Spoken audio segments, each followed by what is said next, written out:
안녕하세요. 미래를 설계하라. 경제잡학사전 진행의 유상화입니다. 변화란 참 예측 불가한 것이죠. 일어나지 않을 것만 같던 일들이 하루아침에 변하면서 우리를 당황시키기도 하고 또 어떤 변화는 우리를 안심시키기도 합니다. 투자라는 건 이러한 변화에 현명하게 대처하는 게 필요한데요. 저희 경제잡학사전과 함께 하시면서 이런 변화에 대한 대응 전략 세워가시는 건 어떨까요? 오늘은 신예지 노무와 그리고 유지영 아나운서와 함께합니다. 안녕하세요. 안녕하세요. 네, 미증시 상황 한번 보겠습니다. 미증시에도 변화의 물결이 일어났습니다. 바로 상승을 이어가던 기술주들이 약세로 마감을 하면서 간밤 미증시는 일제히 하락으로 마감했는데요. 자세한 미증시 상황 신예지 아나운서와 함께 짚어보겠습니다. 네, 미증시 마감 시황 전해드립니다. 뉴욕 증시가 인공지능 관련 업종을 중심으로 고평가 논란이 커지면서 4일 현지 시간 약세로 마감했습니다. 이날 뉴욕 증시에서 다우존스 30지수는 전장보다 0.53% 내린 47,000선에 거래를 마쳤습니다. S&P 500지수는 전장보다 1.17% 내린 6,771선에 기술주 중심의 나스닥 종합지수는 전장보다 마이너스 2% 내린 23,000선에 각각 마감했습니다. 그럼 히트맵 열어서 오늘 미증시 종목별 움직임도 살펴보겠습니다. 대형 기술주 그룹인 매그니피센트 세븐 종목은 애플을 제외한 모든 종목이 하락했습니다. 엔비디아와 알파벳, 아마존, 메타와 마이크로소프트 등은 약세였습니다. 특히 테슬라는 주요 주주인 노르웨이 국부펀드가 일론 머스크 테슬라 CEO의 1조 달러 규모 보상안을 거절했다는 소식에 불확실성이 커지면서 주가가 5.15%가량 하락했습니다. 이날 M7 빅테크 가운데 AI 경쟁력이 가장 뒤처지는 것으로 평가받는 애플만 상승했습니다. 한편 코카콜라와 월마트 등 필수 소비주들은 선방하는 모습을 보였는데요. 미국의 셧다운 국면이 지속되면서 관제사 부족으로 인해 항공기 이착륙 지연이 이어지자 항공주 역시 큰 폭의 하락세를 보였습니다. 다음으로 글로벌 이슈 살펴보겠습니다. 일본 증시 대표 주가 지수인 니케이 225 평균 주가가 5일 급락세로 돌아서면서 6거래일 만에 5만 선을 내줬습니다. 니케이 지수는 이날 오전 10시 46분 전거래일보다 3.78% 내린 49,548을 기록하는 모습 보였습니다. 장중한 때는 49,301까지 떨어졌습니다. 니케이 지수가 5만 선을 하회한 것은 6거래일 만입니다. 니혼게이자이 신문은 간밤 미국 기술주가 하락한 흐름을 이어받아 소프트뱅크 그룹이나 도쿄 일렉트론 등 반도체나 인공지능 관련주에 매도 주문이 몰렸다고 해석했습니다. 다음 소식 비트코인 관련 소식입니다. 가상자산 시가총액 1위 비트코인 가격이 지난 6월 이후 처음으로 10만 달러 선이 붕괴하면서 시장 불안감을 자극하고 있습니다.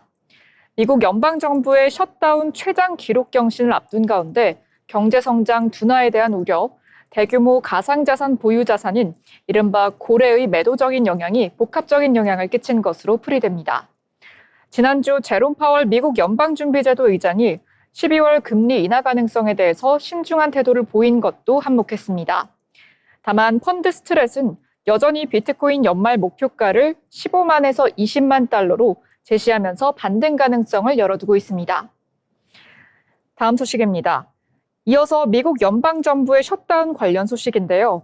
미국 연방정부 셧다운이 사상 최장 기록을 세울 전망입니다. 상원이 단기 예산안을 또다시 부결시키면서 의회 교착 상태가 이어지고 있기 때문입니다. 이날 상원에서는 공화당이 추진한 임시 예산안인 14번째 포결에서도 통과에 실패했습니다. 해당 법안은 현 수준의 연방자금 지원을 일시적으로 재개하는 내용을 담고 있었습니다. 그러나 민주당은 이에 반대하며 의료와 복지 등 주요 정책 분야에 대한 추가 지출을 포함한 예산안을 요구하고 있습니다. 이에 따라 이번 셧다운은 5일로 36일째를 맞고 있는데요. 2019년 초 도널드 트럼프 대통령 당시 발생한 35일짜리 셧다운 기록을 넘어설 것으로 보입니다. 다음 소식입니다. 미국 연방정부의 셧다운이 최장 기록 경신을 앞두고 있다는 소식 전해드렸는데요. 이에 다급해진 트럼프 대통령, 공화당의 이른바 핵 옵션 사용을 요구했다고 합니다. 하지만 공화당이 이에 동조할지는 불투명해서 셧다운 상태의 장기화가 불가피한 상황입니다. 셧다운 장기화로 연방 공무원의 무급 휴직이 이어지게 되고 식품 보조금이나 복지 서비스 중단 등 서민 생활 전반에 피해가 확산하고 있다는 소식이었습니다. 네, 그럼 이어서 M7 개별 종목별 소식 살펴보겠습니다. 먼저 테슬라 소식입니다. 월가에서 팔란티어발 기술주 매도세가 발생하고 노르웨이 국부펀드가 일론 머스크 테슬라 최고 경영자의 1조 달러 급여안에 반대를 하고 나서자 테슬라 주가가 5% 이상 급락했습니다.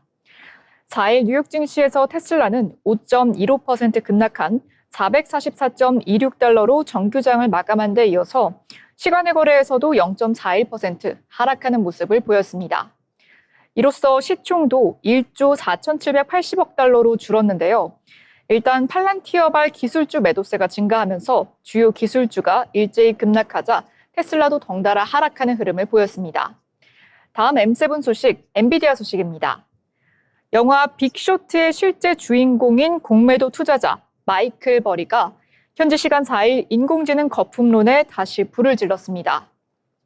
버리의 투자회사 사이온 자산운용은 공시에서 팔란티어 500만 주, 엔비디아 100만 주 규모의 풋옵션을 갖고 있다고 밝힌 바 있습니다. 풋옵션이라 함은 주가가 미리 하락하면 시가보다 높은 가격으로 주식을 매각해 이익을 챙길 수 있는 권리입니다. 2008년 금융위기 당시 서브프라임 모기지 붕괴를 정확하게 예측해 돈방석에 앉고 금융시장에 큰 손이 된 버리는 지금의 AI 관련주 상승세가 과도하다는 평을 내렸는데요. 그 충격에 이날 AI 종목들이 영향을 받은 것으로 풀이됩니다. 네, 이렇게 미증시 마감 시황 관련해 전해드렸는데요. 오늘 미증시 같은 경우에 아마존까지 이어서 설명드려보겠습니다. 아마존 클라우드 서비스가 오픈 AI와 대규모 계약을 체결한 것은 그동안 인공지능 인프라에 대해서 대규모 투자를 지속해온 성과라는 평가 때문으로 분석됩니다. 4일 인베스팅닷컴에 따르면 투자은행 HSBC는 보고서를 내고 아마존의 목표 주가를 기존 285달러에서 300달러로 높여서 내놨습니다.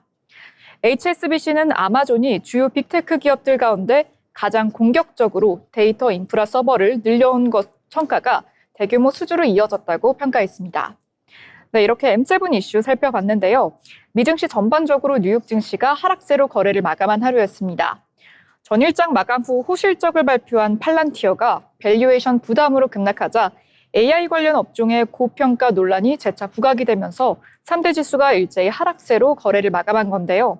국제금값은 한편 달러 가치가 3개월 만에 최고치를 기록한 가운데 하락세를 보였습니다. 4일 CNBC 방송에 따르면 뉴욕 상권증권거래소에서 금 현물 가격은 전거래일 대비 1.5%가량 하락했다고 밝혔습니다. 이상 미증시 마감 시황 전해드렸습니다. 네, 신예지 아나운서와 함께 미증시와 글로벌 이슈 함께 알아봤습니다. 간밤 미증시 하락의 영향이 일본 증시까지 영향을 미치는 모습이었는데요. 더불어서 오늘 국내장도 조정을 받는 모습이었습니다. 이럴 때일수록 예의주시하시면서 현명한 대응 전략 세워가시면 좋겠습니다. 이어서 놓치기 쉬운 소식들을 정리해드리는 국내장 종목 뉴스 시간입니다. 노무아 아나운서가 준비했습니다. 전해주시죠. 네, 오늘장 종목 뉴스 전해드리도록 하겠습니다. 최근 에이펙 정상회의를 계기로 열린 한미 정상회담이 있었죠. 이어서 한중 정상회담까지 이어지면서 콘텐츠 업계에는 새로운 바람이 불고 있는데요. 바로 한한령, 바로 중국의 한류 금지령 해제에 대한 기대감이 불어들고 있습니다. 그동안 K 콘텐츠는 전 세계적으로 열풍을 일으켰지만 정작 14억 인구의 중국 시장은 굳게 닫혀만 있었는데요. 하지만 이번 정상회담을 계기로 콘텐츠 스타트업들이 중국 시장에 진출할 수 있는 가능성이 열렸습니다. 한한령 해제에 대한 기대감이 콘텐츠 시장을 어떻게 바꿀 수 있을지 그 가능성을 짚어보려고 하는데요. 먼저 현재 상황부터 살펴보시면요. K 콘텐츠의 세계적인 열풍에도 불구하고 콘텐츠 관련 스타트업의 성장은 굉장히 더뎠습니다. 벤처 투자 플랫폼 더 VC에 따르면 관련된 투자 금액은 계속해서 감소세를 보였는데요. 2021년 1조 3,586억 원에 달하던 투자 금액, 2024년에는 3,516억까지 감소했습니다. 올해 3분기까지의 누적 투자 금액은 642억에 불과하다고 하는데요. 무려 작년 연간 투자 금액의 5분의 1에 달하는 수준입니다. K 콘텐츠가 세계적으로 인기를 끄는 와중에도 전반적인 투자는 오히려 줄어든 건데요.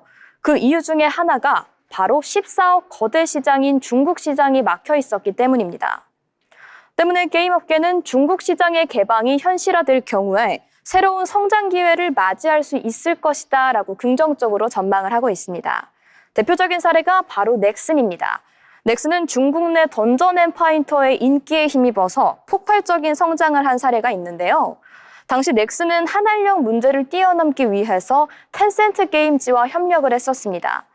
게임 플랫폼 및 게임 제작 스타트업 대표들은 이렇게 말합니다. 한국이 대부분 게임 회사는 중국 덕분에 먹고 산다고 해도 과언이 아니다.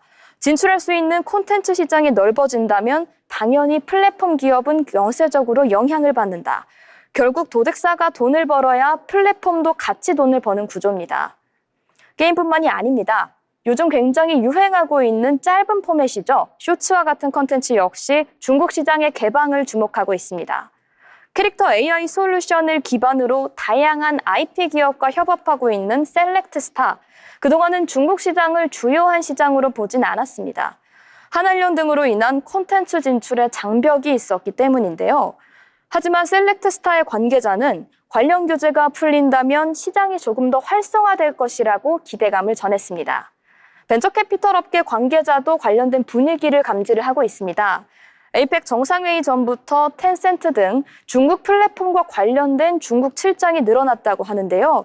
중국 기업들도 이 같은 시장을 이미 유지하고 있다는 점입니다. 그리고 K 콘텐츠 시장의 개방은 K 굿즈 등 한류를 기반으로 한 각종 상품에도 긍정적인 파급 효과를 줄 예정입니다. 중국 시장 고자기관인 아이리서치에 따르면 콘텐츠에서 파생된 서브컬처 중국 시장 규모는 2016년 53억 위안에서 2023년에는 1,024억 위안으로 무려 53.74%나 증가했습니다. 2024년 서브컬처에 대한 소비자 수는 무려 5억 명에 이르는 것으로 추산이 되는데요. 즉, 콘텐츠가 열리면 캐릭터와 상품, 그리고 굿즈 등 다양한 연관 산업 전체가 함께 성장할 수 있다는 전망입니다. 정리하자면 한중 정상회담을 계기로 한알령 해제에 대한 기대감이 고조되고 그리고 게임업계는 넥슨 사례를 통해 중국 시장의 폭발력을 확인하고 있습니다. 그리고 K굿즈 등 연관 산업 전체에 긍정적인 파급 효과가 기대되는데요. 중국은 14억 인구의 거대한 시장입니다. K 콘텐츠가 전 세계에서 사랑받고 있지만 정작 가장 가까운 중국 시장은 닫혀 있었는데요. 이번 정상회담을 계기로 그 문이 열릴 가능성 조금씩 늘어나고 있습니다. 콘텐츠 기업들에게는 새로운 성장 동력을, 그리고 투자자들에게는 새로운 기회를 제공할 수 있는 투자의 전환점이 될 수 있습니다. 한알령 해제가 현실이 될지, 그리고 그것이 콘텐츠 업계에 어떤 변화를 가져올지 앞으로의 행보가 주목됩니다. 지금까지 오늘장의 핫트렌드 소개해드리는 종목 뉴스였습니다. 네, 노무아 아나운서와 함께 국내장 종목 뉴스 짚어봤습니다. 이제는 콘텐츠가 단순한 놀이 문화를 넘어서 국가적인 발전으로 이어지고 있는데요. 한국과 중국의 긍정적인 협업이 이어질 수 있을지 함께 지켜보시면 좋을 것 같습니다. 이어서 주목할 만한 이슈들을 살펴보는 모이슈 시간입니다. 오늘은 유지영 아나운서가 어떤 이슈 준비하셨을지 궁금한데요. 어떤 이슈 준비하셨는지 소개 부탁드립니다. 11월이 시작되면서 벌써부터 거리에는 크리스마스 풍경이 보이기 시작했습니다. 마치 크리스마스 선물을 열어보는 듯한 화려한 장식과 예쁜 연출은 벌써부터 크리스마스의 기대감을 높이고 있는데요. 그 중심에는 백화점 3사가 있습니다. 연말 성수기를 앞두고 신세계, 롯데, 현대, 백화점 3사의 크리스마스 트리 전쟁이 다시 시작됐습니다. 각 백화점들은 크리스마스 타운 조성부터 대형 미디어 스크린, 초대형 트리 연출까지 소비자들의 연말 감성을 자극하는 경쟁을 시작했습니다. 지난달 31일 롯데백화점을 시작으로 크리스마스 연출이 시작이 되었는데요. 통상 11월 둘째 주부터 하던 크리스마스 이벤트를 이번 연도에는 2주가량 일찍 시작했습니다. 먼저 롯데백화점은 서울 본점과 잠실점 외벽에 약 3만 개의 LED 조명을 설치해 롯데타운 크리스마스 파사드를 선보였습니다. 특히 본점은 조명 연출 범위를 본관에서 에비뉴엘까지 넓혀 더욱 웅장한 크리스마스 풍경을 완성했는데요. 또 이달 말 잠실 롯데타운 장디광장에서 수도권 최대 규모의 크리스마스 마켓을 개최할 예정입니다. 신세계는 지난해에 이어 명동 신세계 스퀘어를 중심으로 대형 빛 연출을 선보입니다. 올해는 11월 7일부터 소공동 본점 신세계 스퀘어에서 크리스마스를 주제로 한 영상을 공개하는데요. 스크린 면적을 지난해보다 61.3제곱미터 늘렸고요. 초대형 미디어월로 업그레이드했습니다. 시간을 잇는 마법의 세계를 주제로 선보이는 신세계 스퀘어. 이번 연도 역시 기대가 됩니다. 현대백화점은 올해 콘셉트를 크리스마스 공방으로 정했습니다. 더현대 서울 5층 사운드 포레스트에서 시그니처 캐릭터 아기곰 해리의 크리스마스 여정이 펼쳐집니다. 방문객들은 산타의 집, 선물 공방 등을 관람할 수 있습니다. 더현대 서울의 크리스마스 마을을 보기 위해 지난 주말에만 벌써 이틀 동안 2만 명의 인파가 몰렸는데요. 관람은 사전 예약제이며 지난달 네이버 1차 예약은 동시 접속자 4만 5천 명이 몰리면서 30분 만에 마감될 정도로 역시 인기를 보였습니다. 백화점이 크리스마스 장식에 공들이는 이유는 최근 몇 년간 인증샷 성지로 떠올라 뛰어난 집객 효과를 봤기 때문입니다. 신세계백화점은 지난해 11월부터 올해 1월 말까지 신세계 스퀘어에 무려 100만 명이 다녀갔습니다. 롯데백화점의 크리스마스 마켓은 40만 명이, 더현대 서울의 크리스마스 공간에는 누적 100만 명이 방문을 했는데요. 즉 백화점 크리스마스 장식은 단순한 볼거리를 넘어 체류 시간 증가, 방문 유도, 매출 상승이라는 선순환을 만들어냈습니다. 소비자가 백화점을 방문해 사진을 찍고 콘텐츠를 즐길 수 있는 공간을 만들어 체류 시간을 매출로 전환하는 구조인 셈입니다. 전체 매출 중 약 30%가 집중되는 4분기. 소비 심리가 둔화된 상황에서 고객 경험을 극대화하는 전략은 더욱 중요해졌습니다. 반짝이는 조명 아래 캐럴이 울려 펴지는 공간, 연말을 준비하는 따뜻한 순간들이 다시 시작됩니다. 백화점의 크리스마스 풍경은 우리에게 가장 먼저 다가오는 연말 선물일지도 모릅니다. 지금까지 모이슈였습니다. 네, 지영 아나운서와 함께 크리스마스에 대한 내용 살펴봤는데요. 바람이 차가워질수록 크리스마스에 대한 분위기는 물씬 달아오르게 됩니다. 올해도 역시나 백화점마다 다양한 컨셉으로 크리스마스에 대한 분위기를 준비했다고 하니까요. 저도 벌써부터 기대가 됩니다. 자, 이어서 살펴볼 내용은요. 오늘장 경제 이슈를 돌아보는 뉴스 브리핑 시간입니다. 오늘은 신예지, 유지영 아나운서가 준비했습니다. 먼저 신예지 아나운서 전해주시죠. 네, 오늘장 경제 이슈를 전달해드리는 뉴스 브리핑 시간입니다. 먼저 정부의 대책 관련 헤드라인입니다. 정부의 11호 대책에도 불구하고 2026년 상반기 주택 가격이 상승할 것이라는 전망이 나왔습니다. 대출 규제 강화로 전세, 월세화가 동반되고 있어 신축 물건이 부족한 아파트 시장을 중심으로 전월세 가격의 추세적인 상승 또한 예상되고 있습니다. 5일 부동산 R114는 지난달 22일부터 이달 2일까지 전국 1,458명을 대상으로 2026년 상반기 주택시장 전망 설문조사를 실시한 결과 응답자의 절반 이상이 상승을 전망했다고 밝혔습니다. 이는 2021년 하반기 전망조사에서 상승 전망이 62%를 기록한 이후 5년 만에 가장 높은 수치입니다. 과거 1위에서 2순위로 뽑혔던 국내외 경기 회복 속도 등 대외 경제 여건과 한국은행 기준금리 동결 및 인하 여부는 핵심 이슈에서 밀리는 분위기입니다.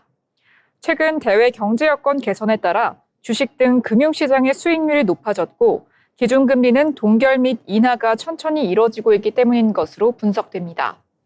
다음 소식입니다. 코스피 관련 뉴스입니다.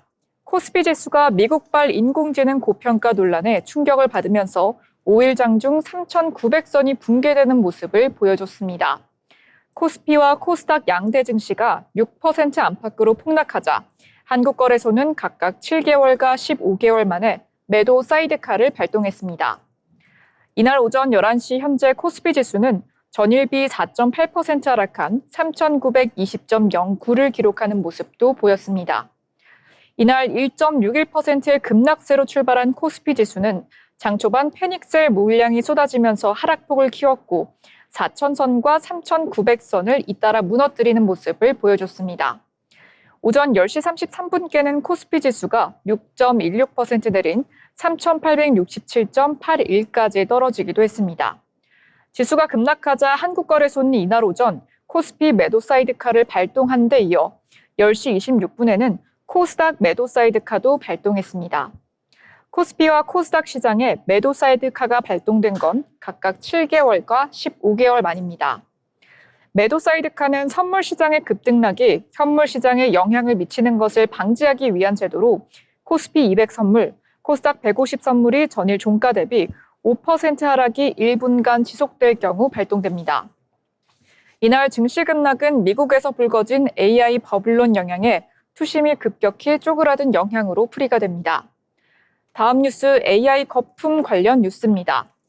5일 인공지능 업종 고평가 우려에 위험 회피 심리가 세계적으로 확산하면서 국내 주식시장과 원화 가치도 일제히 하락하는 모습을 보였습니다.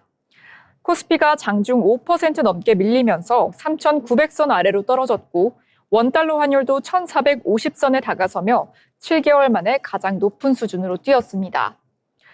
뉴욕 증시는 간밤 AI 업종 과대평가 우려에 하락했습니다.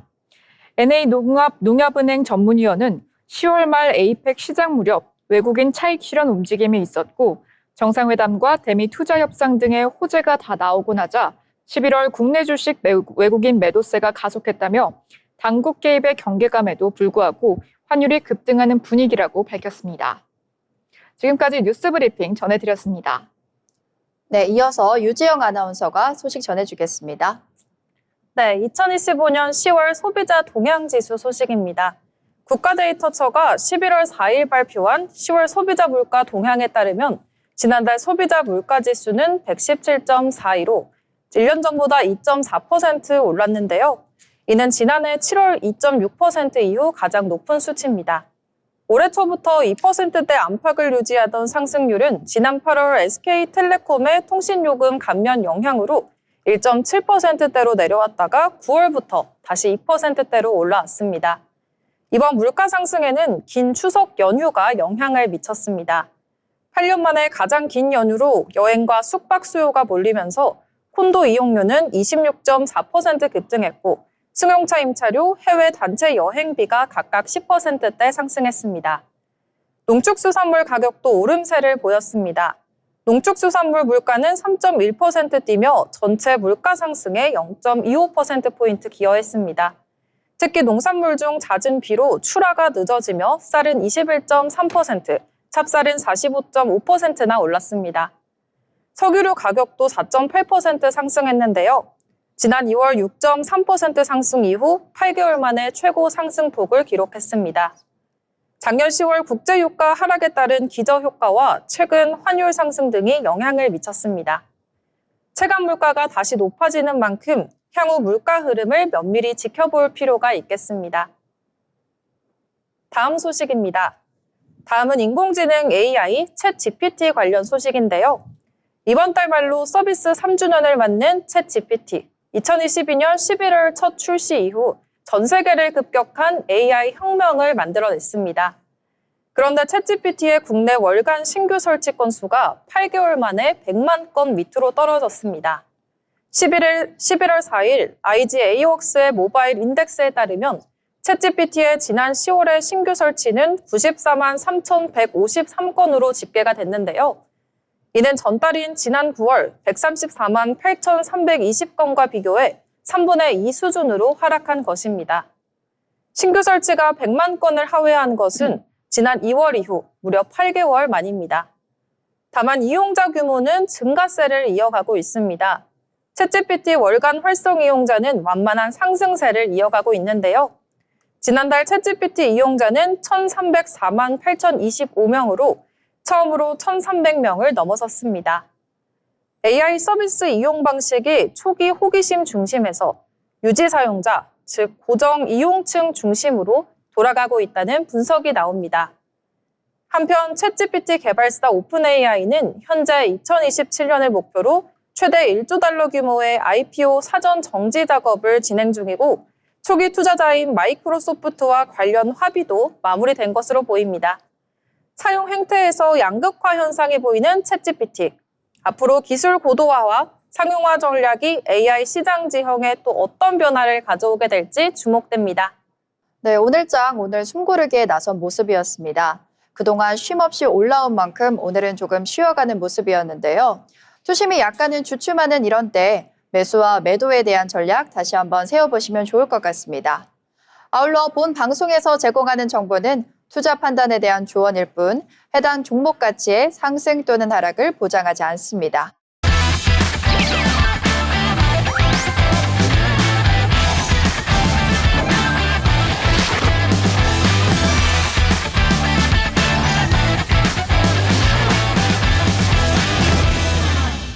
이번 순서는 투자의 고수가 되고 싶은 아나운서들이 주식 그리고 경제 이야기 나눠보는 시간입니다.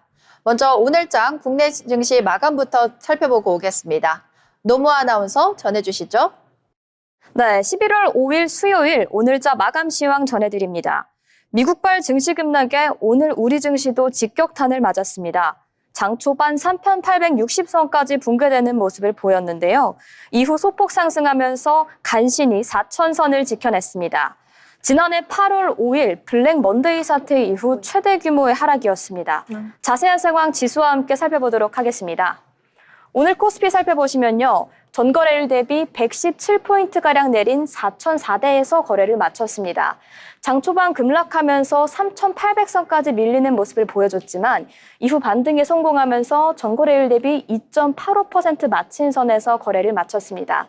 수급 살펴보시면요. 오늘 개인이 무려 2조 5천억 원어치를 순매수했습니다. 그러나 기관과 외국인이 각각 792억 원, 그리고 2조 5천억 원가량을 받아치우면서 전반적인 하락장을 주도했습니다. 다음으로는 코스닥 상황 살펴보도록 하겠습니다. 오늘 코스닥 역시 코스피와 비슷한 흐름을 보였는데요. 전거래일 대비 24포인트 내리면서 901선에서 거래를 마쳤습니다. 코스닥 역시 코스피와 마찬가지로 개장 직후 하락 출발해 장중 870선까지 내려가는 모습을 보였습니다. 그렇지만 이후 반등에 성공하면서 결과적으로 전거래일 대비 2.66% 내린 선에서 거래를 마쳤습니다. 이렇게 코스피와 코스닥 흐름 살펴봤는데요. 다음으로는 시가총액 상위 종목들의 상황도 살펴보도록 하겠습니다. 먼저 코스피 시가총액 상위 10개 종목인데 전반적으로 파란불 켜냈습니다. 삼성전자와 SK하이닉스, 반도체 투탑 대장주의 하락이 돋보였는데요.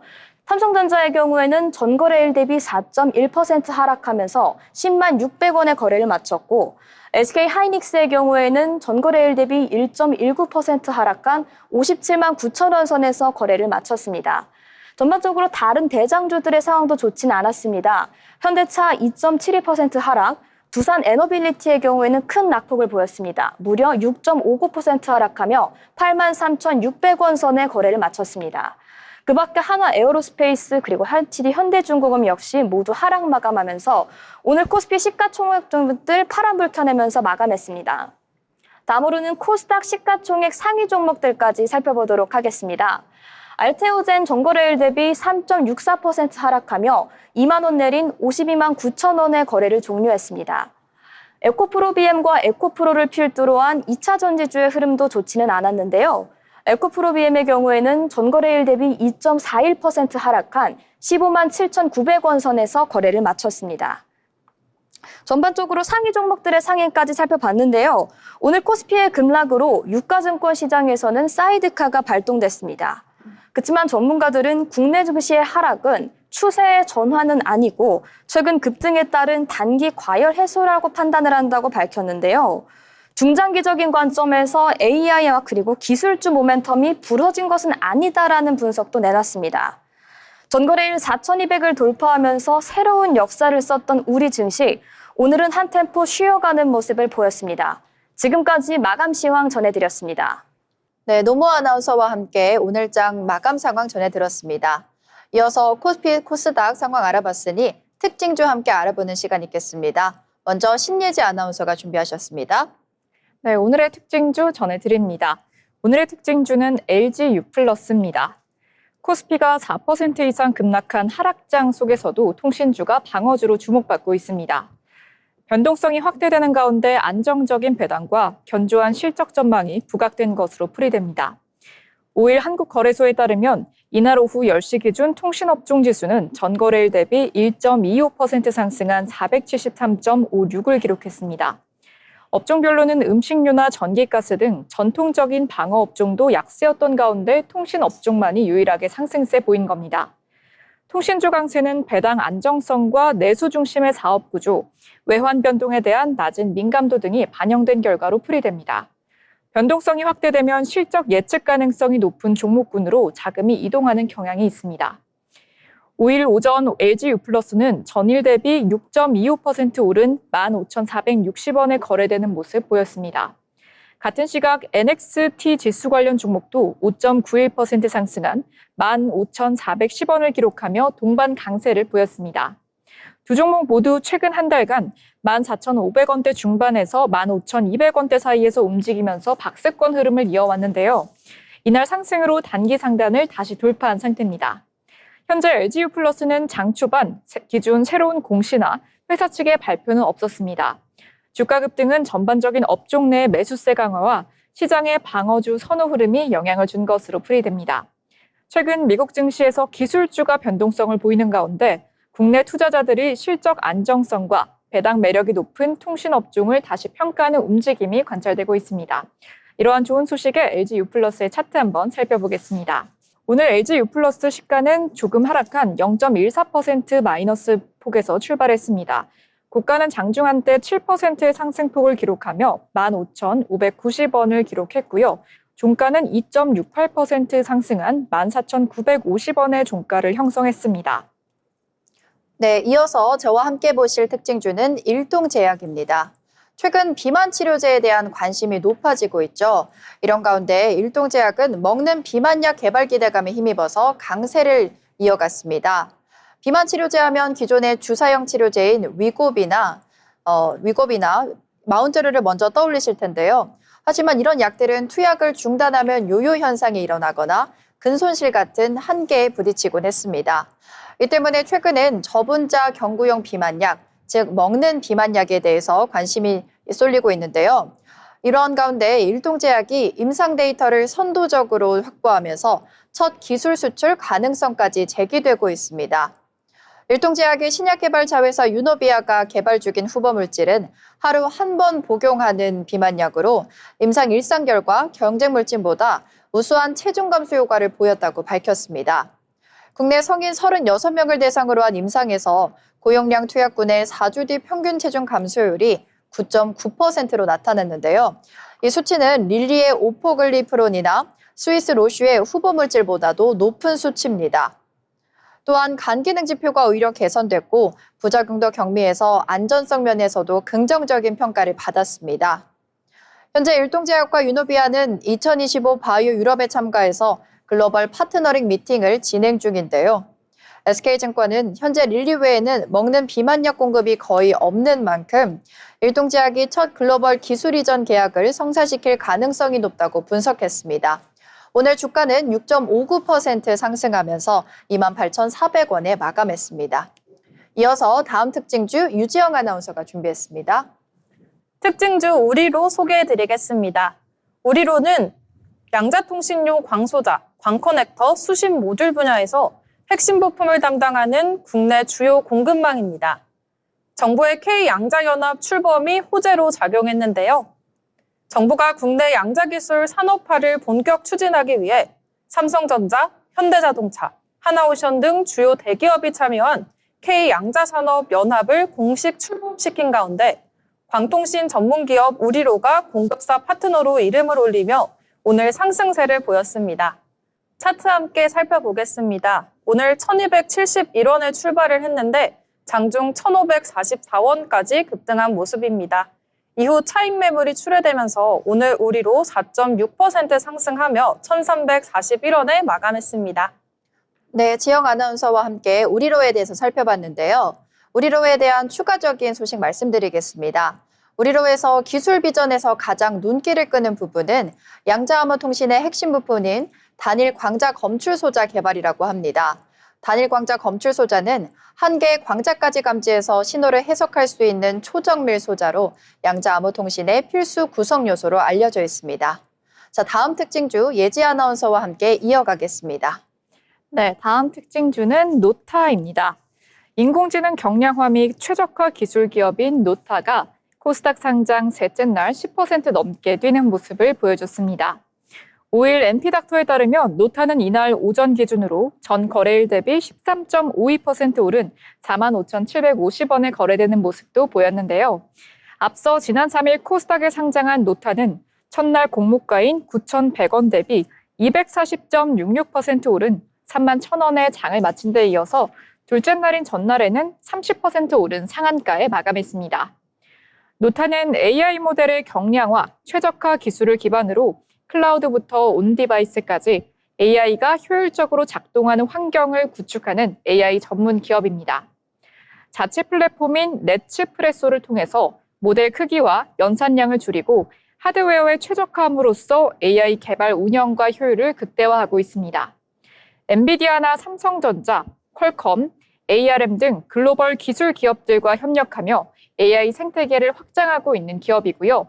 경량화와 최적화 분야의 표준화를 선도하고 있다는 설명입니다. 이러한 좋은 소식에 노타의 차트 한번 살펴보시죠. 노타 같은 경우에 상장된 지 3일이기 때문에 그래프가 많이는 없습니다. 오늘 시가는 6.95%로 출발해 43,100원으로 출발을 했고요. 고가는 장중한 때 29.78%의 상한가를 기록하며 52,300원을 찍었습니다. 저가 종가는 29.78% 상승폭 그대로 가져오면서 종가 52,300원에 거래 마감했습니다. 마지막으로 저와 함께 보실 특징주는 대한광통신입니다. 오늘은 그동안 상승을 주도하던 종목들이 약간 조정을 받으면서 그중에서 통신주가 다시 고개를 들고 있는 모습이라고 말씀드렸었는데요. 그중에서도 대한광통신에 대해서도 살펴보겠습니다. 대한광통신은 K양자산업연합 참여 소식에 힘입어서 강세를 보였습니다.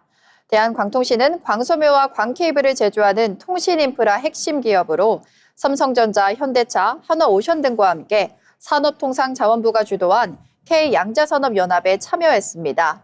이번 연합에는 총 34개 기관이 이름을 올리기도 했는데요.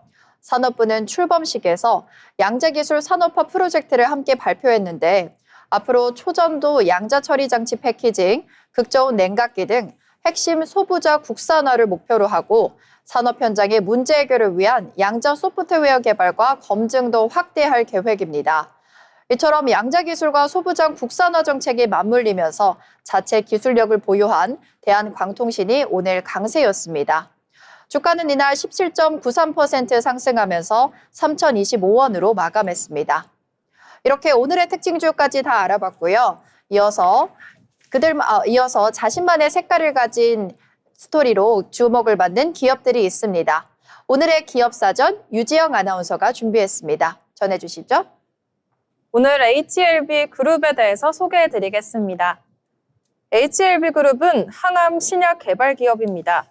오픈 이노베이션 시스템을 도입하여 글로벌 네트워크를 통해 확보한 다양한 항암 신약 물질을 기반으로 글로벌 항암 전문 기업으로 성장해 나가고 있는 기업입니다. 1975년에 설립되어 오늘에 이른 HLB 기업사는 대한민국 제조업 역사의 축약본입니다. HLB 그룹주에는 HLB 바이오스텝, HLB 글로벌, HLB 생명과학, HLB 제약 등이 있습니다. 각 계열사는 항암 치료제 개발, 바이오 진단 플랫폼, 헬스케어 글로벌 사업 등 다양한 분야에서 시너지를 내며 그룹의 성장 전략을 추진하고 있습니다. 최근 HLB 그룹에 호재가 있습니다. 글로벌 자산운용사 LMR 파트너스로부터 약 2천억 원 규모의 투자를 유치했다는 소식입니다. 세계적인 투자은행 UBS가 딜을 단독 주관했으며 투자금은 HLB 미국 자회사 엘레바의 신약 개발 및 글로벌 상업화에 쓰일 예정인데요. 이번 투자는 신약 개발뿐 아니라 진단, 예방, 치료로 이어지는 바이오 전주기 생태계 조성의 가능성을 보여준 사례로 평가받고 있습니다. 또한 신약 개발 회사에 대한 투자로는 전례 없는 규모라는 점도 주목할 만합니다. 일반적으로 신약 개발 회사가 기술 이전이나 빅파마와의 공동 개발 협력을 통해 자금을 조달하는 경우는 있지만 개발 단계에 있는 기업이 글로벌 펀드로부터 대규모 자금을 유치하는 사례는 드물기 때문입니다. 전문가들은 이번 딜이 가능했던 배경으로 글로벌 IR 네트워크를 통해 신뢰를 쌓아온 글로벌 파트너들에게 꾸준한 기업 설명회로 회사의 가치가 알려지고 투자자와 회사 모두에게 이익이 되는 거래 구조를 설계한 점을 꼽습니다. 현재 HLB는 미국 식품의약국의 간암 1차 치료제로 리보세라닙 캄넬리주맙 병용요법에 대한 신약 허가 재신청을 준비 중입니다. 올해 말에서 내년 1월 중에는 가능할 것으로 예상을 하고 있는데요. 특히 이 병용 치료제는 여러 임상 결과를 통해 글로벌 간암 치료 패러다임을 바꿀 잠재력을 가진 후보로 평가받고 있습니다. 또한 FGFR2 변이 포적 치료제인 리라푸그라티닙 역시 담관한 2차 치료제로 내년 1월 말쯤 FDA의 신약 허가를 신청할 예정입니다. 리라푸그라티닙은 임상 결과 기준 치료제 대비 부작용은 적고 약효가 뛰어난 것으로 나타나 학계의 주목을 받고 있는데요. 특히 FDA로부터 혁신 신약으로 지정돼 심사 기간이 6개월로 단축될 것을 기대하고 있습니다. 두 신약 모두 허가 로드맵이 가시권에 있습니다. HLB의 목표는 내년 하반기 두 개의 항암 신약을 보유한 글로벌 신약 기업으로 도약하는 것인데요. 간암 신약이 허가를 받으면 미국 종합암 네트워크 가이드라인 등재를 통해 선낭암, 흉선암, 적응 중으로 리보세라닙 단독 요법 처방을 확대할 계획입니다. 희귀 고형암 영역까지 포트폴리오를 확장해 수익성 제고에 나서겠다는 방침입니다. 이처럼 HLB그룹은 항암 신약 개발을 중심으로 글로벌 바이오 생태계 구축을 가속화하고 있습니다. 대규모 글로벌 투자와 임상 허가가 가시권에 들어오면서 국내를 넘어 글로벌 항암 치료 시장에서 의미 있는 변화를 이끌 기업으로 기대를 모으고 있습니다. 이어서 투자 리포트 살펴보는 시간입니다. 이번 시간에는 신예지 아나운서가 준비했습니다. 전해주시죠. 네, 시장 흐름과 산업을 분석하는 투자 리포트 시간입니다. 오늘은 교보증권, DB금융투자, 신한투자증권의 최신 기업 리포트를 중심으로 종목 분석을 해드리려고 하는데요.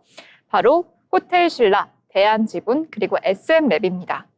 서로 다른 산업군에 속한 기업들이지만 지금 시점에서 시장이 기대하고 있는 포인트가 뚜렷한 종목이기 때문에 끝까지 한번 살펴봐 주세요. 먼저 소개해드릴 기업, 호텔신라입니다. 면세점과 호텔, 레저 산업에서 오랜 업력을 자랑하는 회사인데요.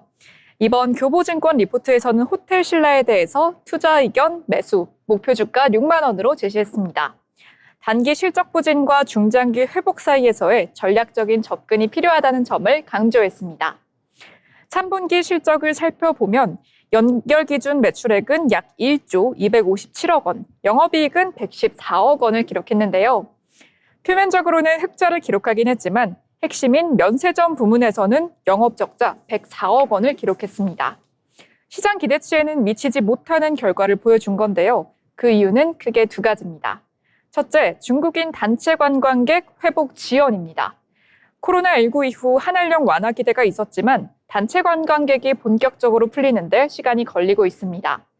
둘째는 사업 구조 재편 과정에서 발생하는 일회성 비용 때문인데요. 마카오 공항 면세점 철수, 인천공항 DF1 권역 계약 종료 등이 대표적입니다. 하지만 긍정적인 신호도 있습니다.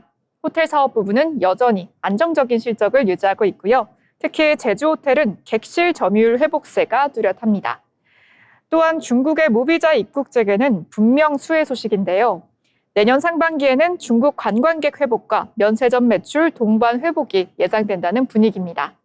교보증권은 구조조정이 완료되는 시점부터 본격적인 실적 턴어라운드가 가능할 것으로 보고 있고요.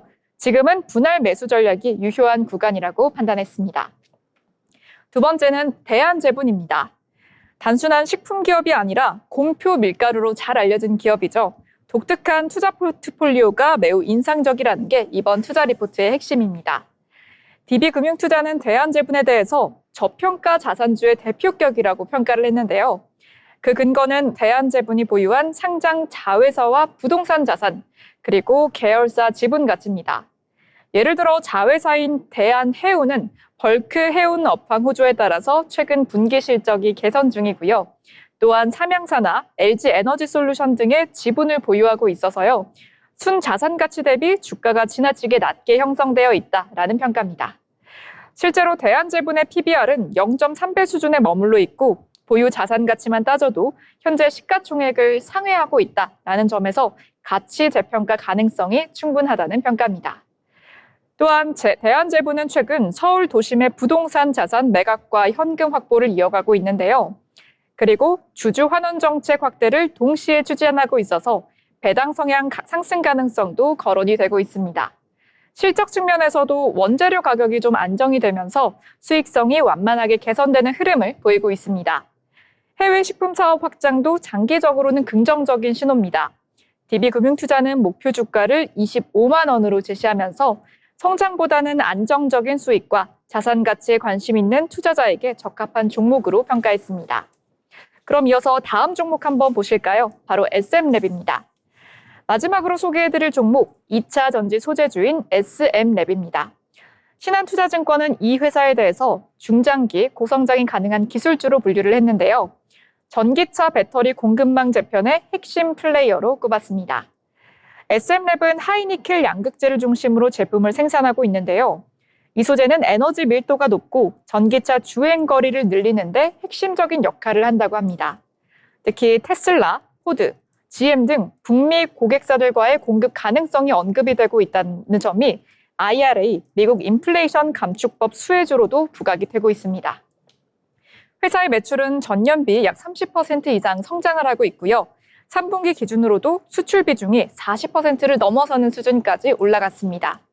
단기적으로는 일부 원가 상승 영향이 있었지만 대형 고객사 확보와 생산 효율화를 통해서 내년부터는 영업이익률이 본격적으로 회복될 것이다 라는 분석입니다. 또한 현재 증설 중인 제2공장이 내년 초에 완공되면 생산량이 2배 이상 늘어나면서 규모의 경제 효과도 기대할 수 있겠다라는 분석입니다. 신한투자증권은 2026년부터 연간 매출 3천억 원 이상, 영업이익률 15% 수준이 가능할 것으로 보고 있으며 현재 주가는 성장 가능성 대비 크게 저평가된 상태라고 강조했습니다. 정리해보면요. 오늘 소개해드린 소텔신라나 대한제분, SM랩은 각기 다른 이슈를 안고 있지만 공통적으로는 재무 안정성과 구조적인 업황 회복 또는 성장 포인트를 갖춘 종목들이었습니다. 호텔신라는 면세점 회복, 구조조정 마무리, 대한제분은 자산 가치와 배당 기대감, 그리고 SM랩은 기술 경쟁력과 북미 수출 확대라는 상승 모멘텀을 가지고 있었고요. 조금만 더 시야를 넓히면 이 종목들이 가지는 중기적인 투자 매력도 분명해 보입니다. 오늘은 이렇게 여러 증권사에서 나온 투자 종목들을 분석해 드렸는데요. 지금까지 투자 리포트 시간이었습니다. 네, 신예지 아나운서와 함께 투자 리포트 살펴봤습니다. 아울러 본 방송에서 제공하는 정보는 투자 판단에 대한 조언일 뿐 해당 종목 가치의 상승 또는 하락을 보장하지 않습니다.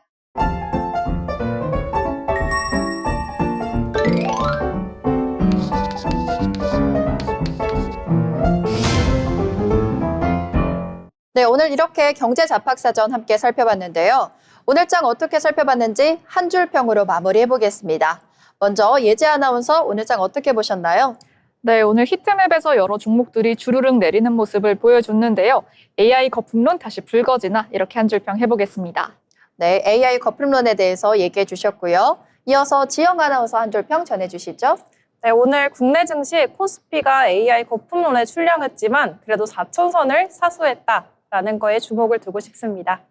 네, 4천선을 사수했던 코스피 시장 지영 아나운서가 언급해 주셨고요. 저는 이렇게 정리해 보겠습니다. 오늘 국내장과 미국장이 조금은 흔들리는 모습이었는데요. 이러한 조정은 자연스러운 조정이다라는 모습 전해주면서 오늘 방송 마무리해 보겠습니다. 오늘 저희가 준비한 소식은 여기까지입니다. 내일도 저희 경제잡학사전과 함께 하시면서 현명한 투자 전략 준비해 가셨으면 좋겠습니다. 시청해 주신 여러분 고맙습니다.